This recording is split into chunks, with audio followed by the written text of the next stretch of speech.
The funny thing is, though, about receivables management, that if you're a small company, not only are you chasing payment quicker, but you're actually also more likely to pay faster, right? Well, is that true? I guess if you can, you will. Why do you say that? In other words, because you have less power with your suppliers. No, because you have a greater empathy for what it's like to not get paid. Oh, I see. Right? You are a softie. Well, so your suppliers obviously wait 90 days just as much as you're waiting for 90 days. My view is if they don't ask, it obviously doesn't matter. So is that part of the working capital management? Well, I think don't ask, don't pay. Well, I mean, a very simple rule of working capital is the average days it takes you to get paid by your customers should definitely be a lot less than the average days that you pay your suppliers in. Otherwise, you're automatically in a situation where you have a working capital funding requirement, and as the size of your business grows, the amount of money that you need to put in the business will grow proportionally. If you can change that dynamic so that you take longer to pay your suppliers than it takes your customers to pay you, then the reverse is true. As your business grows in size, your cash flow improves. And this particular mathematical fact is axiomatic to sectors like... Is what? Axiomatic to sectors... Is this the sort of management term you get paid for?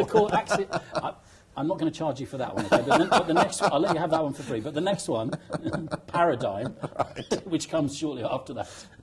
Okay, retail sector, okay? Customers paying cash, they eke out their suppliers to 3, 4, 5, even 6 months. Consequence of that is that they generate massive amounts of cash which they can use to build other stores. Their entire growth strategy is focused on the imbalance between supplier and customer in terms of working capital flows. You know? So what you're actually saying is don't pay your suppliers even if you have the cash. Here's the way to do it. If you really treat your suppliers badly, that will come back to you in the form of higher prices sooner or later because they'll look at their margins and their costs. Having said that, you should get the best terms that you can out of your suppliers that they can live with, and you should ensure, as I said, that you get paid by your customers more quickly than you pay your suppliers. Otherwise, you're in a very, very risky dynamic. And these things need to be understood when you start a business because the reality is that a lot of what's happening in large businesses is a result of what we call custom and practice. In other words, it differs from what's written in contracts or on invoices. And because it's differed over years in many cases, suddenly waking up to the fact that it's different and going to a customer or a supplier and saying, by the way, and they'll just look at you and say, well, I don't care what it says on the contract. We've done business on this basis with you for 3 years, 5 years, 7 years. That's how it is. And actually, courts tend to take that view as well. The law of habit. Yes, yes, yes. Not hobbit, habit. And then, okay, well, so... you're from down under, so I'll defer to you on small, hairy things. Okay, so, but what are the strategies? So the first thing is pay your suppliers when they ask. Or pay your suppliers... Get the best terms you can out of your suppliers, right, consistent with getting decent prices. Yeah? So try to get 60-day payment terms instead of 30. Well, I mean, suppliers are another topic, but the thing with suppliers is people tend only to look at price, and you should look at a range of things, including service quality, payment terms, and price. Yeah. So what should the payment terms be for your suppliers? That entirely depends on the sector, the product, and so on and so forth. But it should be worse than the payment terms that you're getting from your customers. As a huge generalisation, there are significant cultural / geographic differences between the aggregate length of payment terms. They also vary by sector. If I look at Europe, very broadly, Northern Europe is very battened down, and terms are short, both for suppliers and customers. So Germany, Scandinavia is quite disciplined. The further south you go, the more of a shambles it becomes. In southern Italy, yes, I'm not kidding. Southern Italy, 200, 300-day terms are common. And other worrying things. Yes. Is it true in Asia? And it's not true in Asia. There isn't a north-south divide, but it does vary enormously by country. Yeah. Right. So in Italy, I guess it's 300 days or 300 days plus spray paint across your door type terms. Well, or worse. I mean, I recall a client in southern Italy having a gentleman with a revolver appear. So, yes. Okay, so what are the main points that you're telling your clients and you're not going to bill me for when it comes to getting paid quicker? Well, I just gave you one of them. I mean, you gave me axiomatic, and you still haven't explained what that means. The balance between suppliers and you want to try and create a dynamic in your business where you have a positive working capital balance. Yeah, so that as you grow, see, most businesses fail where they do fail, not because they don't have sales or customers, but because of working capital. What people tend not to understand is that the bigger your business is, the more money you need, not the more money you have. Because in order to sell more things to more people, you need to build more things, you need to deliver more things, you have to invest in all of that, and you don't have any money coming in until they actually pay you. And if on average they're paying you in 3 months, and you've got to have, it takes you 2 or 3 months to order your raw materials, build your product, deliver it to your customer, you're funding 6 months of activity without any money coming in. And if your business increases 30% year on year, the amount you have to fund, even assuming none of that changes, is 30% more than it was the previous year. So although on paper your sales are 30% higher, actually you need 30% more working capital in the business. That's what most people don't grasp. So they run out of money because of growth. Yeah? Not because of a lack of sales. No, generally not. And the reason to... Actually, because of an increase in Yes, sales. That's it's why good they're news. Well, what happens is that clever predatory third parties who have cash then come in and acquire significant shares in those businesses by providing them with the equity they need to tide them over these. You see this time and time again. You see entrepreneurs getting into cash flow difficulties because they don't understand this dynamic, and other individuals who are not creative but understand working capital coming in and providing them with funding and getting significant corners of their businesses by doing that. Okay, but entrepreneurs don't want to sell the farm in order to do their own business. They want to be entrepreneurs. So they've got to collect So quicker. they may not care. So they have to collect quicker. Money, that's I the don't point. care about money. Well, you can say that when you have a lot of it. Yeah. But anyway, so you've got to collect quickly. Well, so what are the main things that you can do to collect You've got to quickly? set a very clear expectation with your customers, and that means that when you communicate the service and the price, which you routinely do, right, you also communicate that you are a professional organisation, and for you, the payment terms are an integral part of the price. They are very important, and they need to be respected. Oh, Yeah? come on, Simon. Who really wants to sit opposite a customer and say, I'd really like you to buy my product and service, and it'll be great to have you as a customer, Well, but you better pay me on time. Nobody says that. Well, I do. Would you like me to provide you with a script? I mean, I do routinely do that. So how are your sales But you going? don't do it until you, so once you've closed the job, you don't. Obviously, it's not a helpful message when you're still in the sales cycle. But once you've closed the job, But isn't that what you were just saying? no, what I was just saying is once you've got, so catch the horse, then kill it. Okay. Once you've caught the horse, right? Which is okay. Yeah, I have some of that. Mark, you're a star. You know, as you're going through reviewing the main points of the contract. By the way, we're really excited about this. We really look forward to working with you. We think we can get enormous value. One of the things I have to communicate with you is, as a company, we take this very seriously. You'll notice in paragraph 3 that this is what we say. I have to communicate to you that in order for us to be able to work together, I have to be clear that this is a very serious part of our operation where we expect cooperation from our customers. You know, and generally at that point you can give the message and they can accept the message. Yeah. What you it's about modality. You know that as a salesman. What you can't do is leave that ambiguous and then later on when they don't pay you, start to kind of come on hot and heavy, because to them it's not an issue, because the person you're selling to isn't the person who pays the invoices anyway. Not of large companies. You haven't told him it's an issue, right? So he's a bit surprised that you're coming back at him with it, unless you put it on the table at that crucial early point. So look, I'm very embarrassed to have to do this, but remember we had that conversation, yeah? And I said, you know, how hard we were going to work to make this successful for you. Well, I think we've done that. Well, I think you'd agree. But you know, what's happened is this particular area, you know, and if he's heard the message right, he'll be embarrassed enough to want to correct that for you. So there's that relationship part, which if you do it up front, can have a significant impact. The reality is that many of the companies that I work with have already got themselves into a hole because they've allowed this negative dynamic to develop over the years. And they don't want to come on hot and heavy, right? I mean, who wants to do that to Well, their customer? salesmen are not... There are fundamental issues here in terms of the way that salesmen are trained and indeed remunerated and incented. In many, many, many industries, although this is changing, they are essentially paid on volume or value, and they're not incented to actually collect the money, which of course is ridiculous because they haven't in reality brought you in anything until you actually got the money. The more illuminated companies like GE don't pay their salesman commission until it's actually been paid at one extreme. Which is fair enough. Well, it is and it isn't. If you're in a situation where they're not currently incented to do that, you have to manage that change very carefully because, it's a cultural issue. You've developed a culture over the years where a salesman simply focuses on scoring his target every month. And if you suddenly say to him, by the way, until we get paid it doesn't count, you're going to have a rebellion on your hands. And in a fast-growing market, you may just go and work for the competition. So you have to manage that transition very carefully. But yes, you're right. A salesman should have responsibility for closing the sale and for ensuring that the money is in the bank at the appropriate time. And you need to build that as a culture. That is particularly important in this region.